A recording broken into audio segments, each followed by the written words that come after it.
जय हिंद प्यारे साथियों। मैं आपका दोस्त दिनेश कुमार सीटेट 2026 CDP 30 में से 30 क्लास नंबर 2 है हमारी। यस, आज का सेशन स्टार्ट करते हैं। जब एक विद्यार्थी पुरस्कार पाने की इच्छा से बार बार किसी गतिविधि को करने का निर्णय लेते हैं, जैसा कि एक प्रयोग का नियोजन एवं संचालन करना, जो कि प्रत्यक्ष रूप से उस गतिविधि से संबंधित नहीं है, जैसा कि एक स्टार या वेज प्राप्त करना, तब ऐसी स्थिति में क्या संभावना उत्पन्न होती है? ऑप्शन नंबर 1, अन्य लोगों को खुश करने के लिए कार्य करने के बजाय स्वयं की निपुणता के लिए उद्देश्य निर्धारित करना, अधिगम के प्रति भौतिकवादी अभिव्यक्ति का विकास करना, समझने के लिए अधिगम के आनंद प्राप्त करना, पुरस्कार के बिना भी उस गतिविधि में लगे रहना। तो बच्चों, इसका राइट आंसर होगा ऑप्शन नंबर 1, अन्य लोगों को खुश करने के लिए कार्य करने के बजाय स्वयं की निपुणता के लिए उद्देश्य निर्धारित करना। Yes, A is right answer. अगला क्वेश्चन है, संज्ञान एवं संवेग के मध्य किस प्रकार का संबंध होता है? दो देशीय दोनों के बीच एक गतिशील पारस्परिक क्रिया होती है, एक दूसरे से स्वतंत्र होते हैं, एक देशीय संवेग संज्ञान को प्रभावित करते हैं, एक देशीय संज्ञान संवेगों को प्रभावित करता है। तो बच्चों, इसका राइट आंसर है ऑप्शन नंबर 3, एक देशीय संवेग संज्ञान को प्रभावित करते हैं। यस। अगला क्वेश्चन है, निम्नलिखित में से कौन से कारक अधिगम को प्रभावित करते हैं? क्या विद्यार्थी की अभिरुचि प्रभावित करती है, विद्यार्थी का संवेग स्वास्थ्य प्रभावित करता है, शिक्षा शास्त्रीय रणनीतियां करती हैं, विद्यार्थी का सामाजिक एवं सांस्कृतिक संदर्भ करता है? तो बच्चों, इसका राइट आंसर है ऑप्शन नंबर ए, ये सभी। विद्यार्थी की अभिरुचि भी करती है, विद्यार्थी का सामवेगिक स्वास्थ्य भी करता है, शिक्षा शास्त्रियों की रणनीतियां भी करती हैं, एवं विद्यार्थी का सामाजिक एवं सांस्कृतिक संदर्भ भी।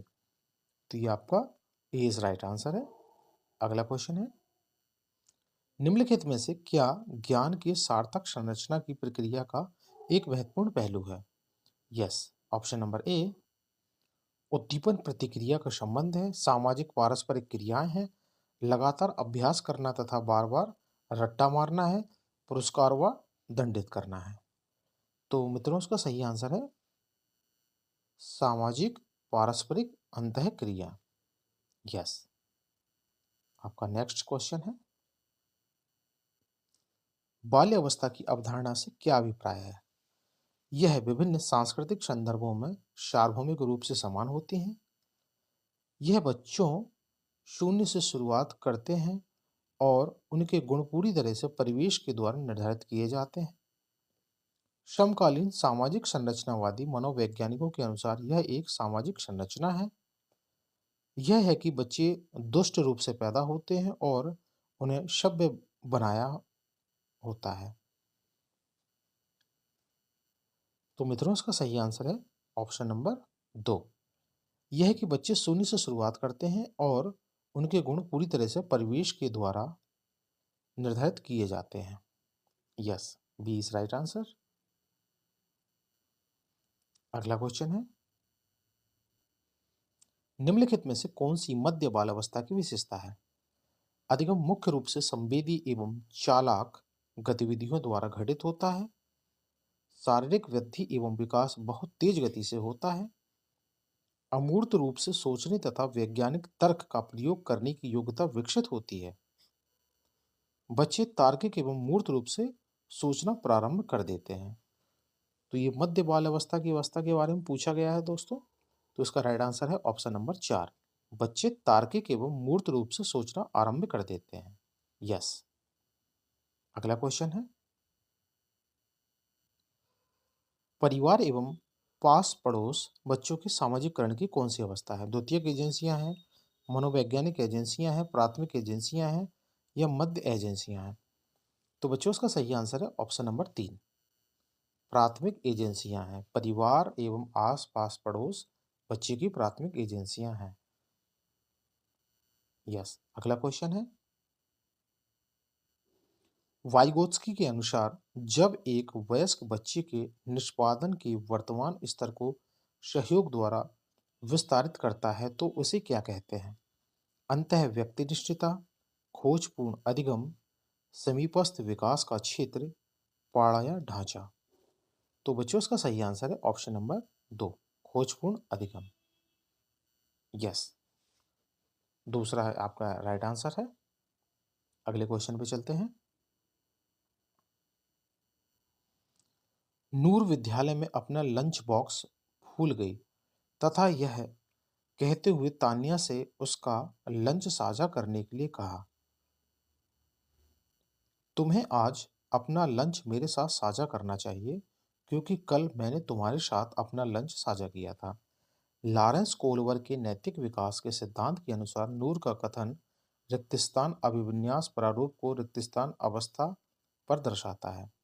ऑप्शन नंबर ए आदान प्रदान की परंपरागत अवस्था, कानून एवं व्यवस्था या पाश्चात्य परंपरागत, आज्ञा पालन पूर्व परंपरागत, अच्छा होना या परंपरागत। तो बच्चों इसका सही आंसर है ऑप्शन नंबर ए आदान प्रदान एवं परंपरागत। ए इज राइट आंसर। समाज में विभिन्न लिंगों के लिए उपयुक्त मानी जाने वाली प्रारूपिक विशेषताओं के बारे में जन सामान्य की अवधारणाओं को क्या कहते हैं? जेंडर रूढ़िवादिताएं, जेंडर विभेदीकरण, जेंडर भूमिकाएं, जेंडर पहचान। तो मित्रों इसका सही आंसर है ऑप्शन नंबर ए जेंडर रूढ़िवादिताएं। Yes, A is right answer. आपका अगला क्वेश्चन है,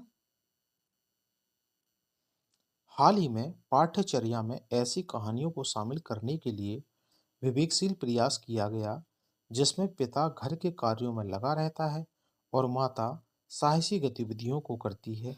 यह कदम किस लिए महत्वपूर्ण है? यह जेंडर विभेदीकरण को बढ़ाता है, यह जेंडर पक्षपात को सशक्त बनाता है, यह जेंडर रूढ़िवादिता को समाप्त करना चाहता है, यह जेंडर स्थिति को प्रोत्साहित करता है। तो बच्चों इसका सही आंसर है ऑप्शन नंबर 3, यह जेंडर रूढ़िवादिता को समाप्त करता है। यस, तीसरा इसका सही आंसर है। आपका अगला क्वेश्चन है,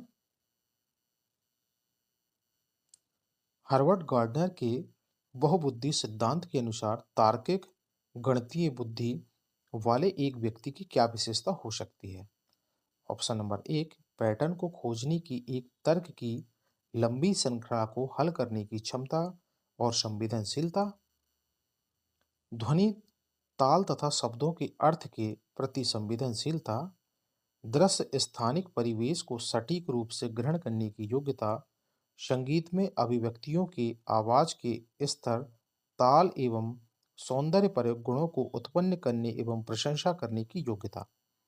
तो बच्चों इसका राइट आंसर है ऑप्शन नंबर ए पैटर्न को खोजने की एक तर्क की लंबी श्रृंखला को हर हल करने की क्षमता और संवेदनशीलता।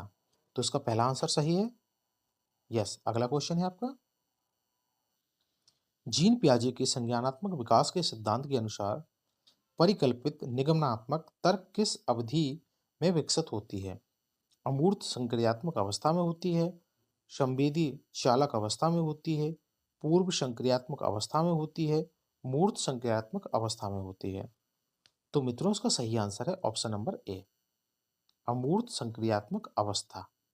यस, ये आपका सही आंसर है। आपका अगला क्वेश्चन है, रिक्तस्थान के अनुसार बच्चों के चिंतन के बारे में सामाजिक प्रतिक्रियाओं तथा सांस्कृतिक संदर्भ के प्रभाव के समझना आवश्यक होता है। ये किसने कहा है? अल्बर्ट बंडूरा ने, जीन पियाजे महोदय ने, लॉरेंस कोल्वर चाचा ने, लिव वाशकिश ने। तो बच्चों सही आंसर है इसका ऑप्शन नंबर 4, लिव वाशकिशी चाचा। यस, सामाजिक विकास जहां भी आपका आता है तो लिव वास्की इसका राइट आंसर होगा। आपका अगला क्वेश्चन है, पियाजे के संज्ञानात्मक विकास के सिद्धांत से निहितार्थ निकालते हुए एक ग्रेड 6 से 8 के शिक्षक को अपनी कक्षा में क्या क्या करना चाहिए? केवल निर्धारित पाठ्यक्रम पर निर्भर रहना चाहिए, तार्किक बहस के प्रयोग को हतोत्साहित करना चाहिए, ऐसी समस्याएं प्रस्तुत करनी चाहिए जिसमें तर्क आधारित समाधान की आवश्यकता होती है। एक अवधारणा को पढ़ाने के लिए केवल मूर्त सामग्रियों के प्रयोग करना चाहिए। तो दोस्तों, इसका सही आंसर है ऑप्शन नंबर 3। ऐसी समस्याएं प्रस्तुत करनी चाहिए जिसमें तर्क आधारित समाधान की आवश्यकता हो। तीसरा आपका सही है। आपका अगला क्वेश्चन है, सतत एवं समग्र मूल्यांकन में क्या शामिल होता है? विविध प्रकार की रणनीतियों का प्रयोग करते हुए दोनों संरचनात्मक एवं संकल्पनात्मक आकलन का प्रयोग करना चाहिए। केवल संरचनात्मक आकलन करना चाहिए, केवल संकल्पनात्मक आकलन करना चाहिए, ना तो संरचनात्मक ना ही संकल्पनात्मक आकलन करना चाहिए। तो बच्चों, इसका सही आंसर है ऑप्शन नंबर ए। विविध प्रकार की या डिफरेंट डिफरेंट टाइप की रणनीतियों का प्रयोग करते हुए दोनों संरचनात्मक एवं संकल्पनात्मक आकलन का प्रयोग करना चाहिए। तो आपका सही आंसर है ए। यस, अगले क्वेश्चन पे चलते हैं। वह प्रतिक्रिया या वह प्रक्रिया जिसके द्वारा बच्चे आदतों, कौशलों, मूल्यों तथा अभिप्रेरणा को विकसित करते हैं और जो उन्हें क्षमा एवं जिम्मेदार एवं क्रियाशील सदस्य बनाती है, उसे क्या कहा जा सकता है? विविधीकरण, समावेशन, सामाजिकरण, मुख्य धारा से जोड़ना। तो मित्रों, इसका सही आंसर है ऑप्शन नंबर 2, सामाजिकरण। यस, आपका अगला क्वेश्चन है, मानव विकास के संदर्भ में आनुवांशिकता तथा पर्यावरण की भूमिका के बारे में निम्नलिखित कथनों में से कौन सा सही है? ऑप्शन नंबर 1, आनुवांशिकता एवं पर्यावरण दोनों एक जटिल पारस्परिक क्रिया के रूप में मानव विकास को प्रभावित करते हैं। व्यक्तिगत विभिन्नताओं का एकमात्र कारण आनुवांशिकता है। परिवेशीय प्रभाव पूर्ण रूप से एक व्यक्ति के विकास को निर्धारित करते हैं। मानव विकास को ना तो आनुवांशिकता और ना ही पर्यावरण प्रभावित करता है। तो बच्चों, इसका सही आंसर है ऑप्शन नंबर 1, क्योंकि आपकी आनुवांशिकता एवं पर्यावरण दोनों एक जटिल पारस्परिक अंत्यक्रिया के रूप में मानव विकास को प्रभावित करते हैं। तो आपका ऑप्शन नंबर 1 आपका सही आंसर है। यस, अगले क्वेश्चन पे चलते हैं। एक प्रगतिशील कक्षा में शिक्षक के निर्देशों के अनुसार विद्यार्थी के द्वारा ज्ञान का अनुसरण किया जाता है। विद्यार्थी के द्वारा ज्ञान की संरचना की जा सकती है। विद्यार्थी के द्वारा निष्क्रिय रूप से ज्ञान प्राप्त किया जा सकता है। विद्यार्थी के द्वारा ज्ञान को उसी रूप में दोहराया जा सकता है या रट्टा मारा जा सकता है। तो बच्चों, इसका सही आंसर है ऑप्शन नंबर 2। विद्यार्थी के द्वारा ज्ञान की संरचना की जा सकती है यदि विद्यार्थियों को डिफरेंट डिफरेंट तरीके से पढ़ाया समझाया जा सके तो। Yes, option number 2 is right answer. अगला क्वेश्चन है, आपकी कक्षा की एक विद्यार्थी को विभिन्न स्तरों के बार बार यह बताया गया कि उसके सामाजिक वर्ग के लिए शैक्षिक क्षेत्र में निम्न स्तरीय प्रदर्शन करते हैं। इस रूढ़िवादिता एवं परिणामिक रूढ़िवादी के प्रभाव को कम करने के लिए एक शिक्षक को क्या पहल करना चाहिए? विभिन्न सामाजिक वर्गों के रोल मॉडल से संबंधित कहानियां एवं उदाहरणों को प्रस्तुत करना चाहिए। यस, इस प्रकार के सरोकारों को अनदेखा करना चाहिए। विभिन्न सामाजिक वर्गों के विद्यार्थियों के बीच प्रतियोगिता आयोजित कर देनी चाहिए। विद्यार्थियों से पढ़ाई छोड़कर किसी अन्य क्षेत्र में शामिल होने के लिए सलाह देनी चाहिए। तो ये तो आपको बिल्कुल नहीं करना चाहिए। तो इसका सही आंसर है ऑप्शन नंबर 1। विभिन्न सामाजिक वर्गों की रोल मॉडल से संबंधित कहानियों एवं उदाहरणों को प्रस्तुत करना चाहिए, जिससे वो डिफरेंट डिफरेंट तरीके से चीज़ों को सीख सके। यस, आपका अगला क्वेश्चन है, एक समावेशी कक्षा में शिक्षक को क्या करना चाहिए? केवल प्रतिभाशाली एवं योग्य बच्चों पर ही ध्यान देना चाहिए, बाकी कमजोर बच्चों पर नहीं ध्यान देना चाहिए, है ऐसा ही करना चाहिए। यह विश्वास करना चाहिए कि प्रत्येक बच्चे में अपनी योग्यताएं एवं शक्ति के अनुसार सीखने की क्षमता है। Yes, right. असक्त अधिगमकर्ताओं के प्रति दया एवं सहानुभूति भाव प्रदर्शित करना चाहिए। बच्चों को अपाहिज बच्चा, मंदबुद्धि बच्चा आदि के रूप में वर्गित करना चाहिए। अरे भाई, तुम कमजोर हो, तुम ज़्यादा मेहनती हो, तुम ज़्यादा बुद्धिमान हो, तुम बुद्धिहीन हो। क्या इस तरीके से उन्हें डिफरेंट डिफरेंट वर्ग में अलग कर देना चाहिए? नहीं। तो बच्चों, इसका सही आंसर है ऑप्शन नंबर 2। यह विश्वास करना चाहिए कि प्रत्येक बच्चे में अपनी योग्यताएं एवं शक्तियों के अनुसार सीखने की क्षमता होती है। यस, दूसरा इसका सही आंसर है। आपका अगला क्वेश्चन है, एक विद्यार्थी कक्षा में निम्नलिखित लक्षण प्रदर्शित करता है। पढ़ने के प्रति वह चिंता दिखाता है, अक्षरों या शब्दों को पहचानने में कठिनाई मानता है, निम्न स्तरीय शब्दावली का कौशल या प्रयोग करता है, पहले पढ़े हुए पाठ को समझने या याद करने में कठिनाई महसूस करता है। ये किसके सूचक होते हैं? क्या वह मानसिक क्षति वाले विद्यार्थी हैं, एक शालीन विद्यार्थी के रूप में, एक सृजनात्मक विद्यार्थी के रूप में, अधिगम अशक्त वाले बच्चों के रूप में या विद्यार्थियों के रूप में? तो बच्चों, इसका सही आंसर है ऑप्शन नंबर 4, अधिगम अशक्तता वाले विद्यार्थियों के रूप में। यस, चौथा आपका सही आंसर है। आपका अगला क्वेश्चन है, निम्नलिखित में से कौन सा प्रभावशाली समस्या समाधान रणनीति का एक उदाहरण है? साधन साध्य विश्लेषण समस्या के अनेक लक्ष्यों में विभाजित करना है, समाधान के मूल्यांकन पर बिल्कुल ध्यान नहीं देना चाहिए, क्रियात्मक अनम्यता एक वस्तु के केवल परंपरागत कार्य पर ध्यान देना चाहिए, प्रतिक्रिया निर्धारण समस्या प्रस्तुतिकरण के एक ही आयाम में सीमित रहना चाहिए। तो मित्रों, इसका सही आंसर क्या होगा? सही आंसर है ऑप्शन नंबर 1, साधन साध्य विश्लेषण समस्या को अनेक उपलक्ष्यों में विभाजित करना चाहिए। यस, यह एक प्रभावशाली समस्या समाधान रणनीति का एक उदाहरण है। यस, ये इज राइट आंसर है आपका। आपका अगला क्वेश्चन है, एक शिक्षक एक समावेशी कक्षा में विशेष योग्यता वाले अधिगमकर्ताओं की आवश्यकताओं को किस प्रकार से बता सकता है या संबोधित कर सकता है? ऑप्शन नंबर 1, प्रत्येक विद्यार्थी के अधिगम के सशक्त पक्षों एवं कमजोरियों के विश्लेषण के आधार पर विशिष्ट अधिगम उद्देश्यों को विकसित करना, आकलन के लिए पेपर पेंसिल टेस्ट का प्रयोग करना तथा अभ्यास एवं रटने पर बल देना, विद्यार्थियों को निर्देश देने के लिए कि एक रूप तरीकों का प्रयोग करना चाहिए, सिर्फ एक ही पद्धति के हिसाब से पढ़ना चाहिए, अत्यधिक लिखित गृह कार्य देना तथा उत्तरों को अन्य प्रभावशाली विद्यार्थियों से नकल करने का दबाव देना। तो इसका राइट आंसर क्या होगा? राइट आंसर है ऑप्शन नंबर 1, प्रत्येक विद्यार्थी के अधिगम के सशक्त पक्षों एवं कमजोरियों के विश्लेषण के आधार पर विशिष्ट अधिगम उद्देश्यों को विकसित करना, या डिफरेंट डिफरेंट क्रिएटिविटी टाइप के अध्ययन मटेरियल चीज़ों का उपयोग करके उस बच्चे की कमजोरी को दूर किया जा सकता है। तो आपका ए सही आंसर है, option number 1 is right answer. अगला क्वेश्चन है, एक शिक्षिका अपनी कक्षा में सृजनात्मक विद्यार्थियों को किस प्रकार से प्रोत्साहित कर सकती है?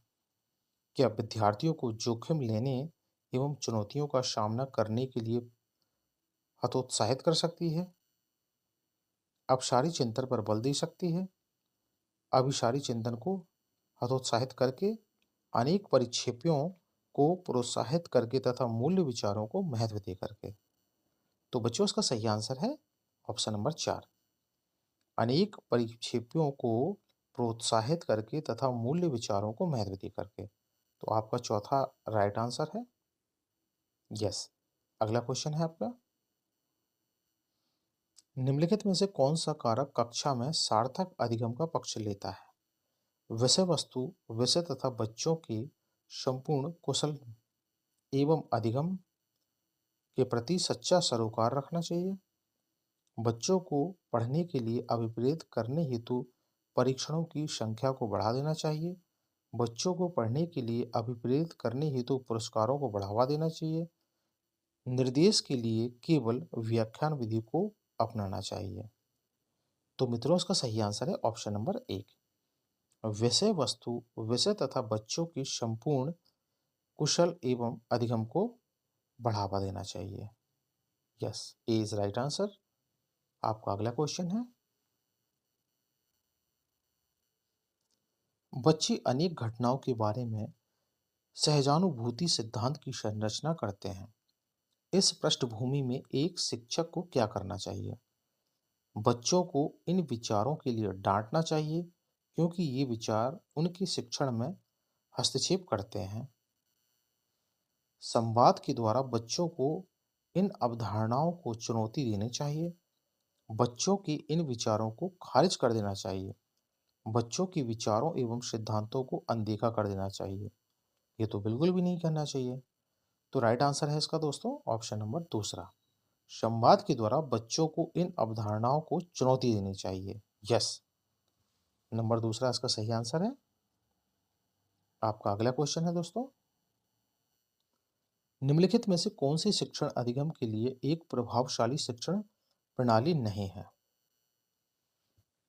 ऑप्शन नंबर 1, दिए गए ज्ञान को दोहराने पर ध्यान केंद्रित करना, बार बार रट्टा लगवाना, बच्चों को अंतर्दृष्टि के द्वारा अनुमान लगाने के लिए प्रोत्साहित करना चाहिए, प्रयोग एवं पर्यवेक्षण करना चाहिए, संवाद एवं परिचर्चा करना चाहिए। तो मित्रों इसका सही आंसर है आपका ऑप्शन नंबर 1 जो नेगेटिव क्वेश्चन दिखाई दे रहा है, और नेगेटिव का नेगेटिव आंसर होगा दिए गए ज्ञान को रट्टा मरवाना चाहिए एवं ध्यान केंद्रित करना चाहिए। Yes, A is right answer. आपका अगला क्वेश्चन है, शिक्षक कक्षा में पढ़ने में ध्यान न देने वाले बच्चों के लिए किस प्रकार का व्यवहार कर सकते हैं? उन्हें गृहकार्य के रूप में अतिरिक्त वर्कशीट देना चाहिए, बच्चों को कक्षा से बाहर जाने के लिए कह देना चाहिए, पूरी कक्षा के सामने उन्हें बार बार डांटना चाहिए, उनकी बेइज्जती करना चाहिए, गलत बात है, उनसे बात करके तथा उनकी अरुचि का कारण जानने की कोशिश कर देना चाहिए।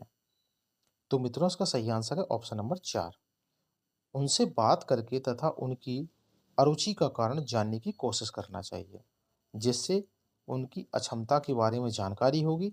वह डिफरेंट डिफरेंट तरीके से पढ़ाने के तरीकों से उन्हें सृजनात्मकता शक्ति उनके अंदर में जागृत कर देनी चाहिए। यस, चौथा इसका सही आंसर है। आपका अगला क्वेश्चन है,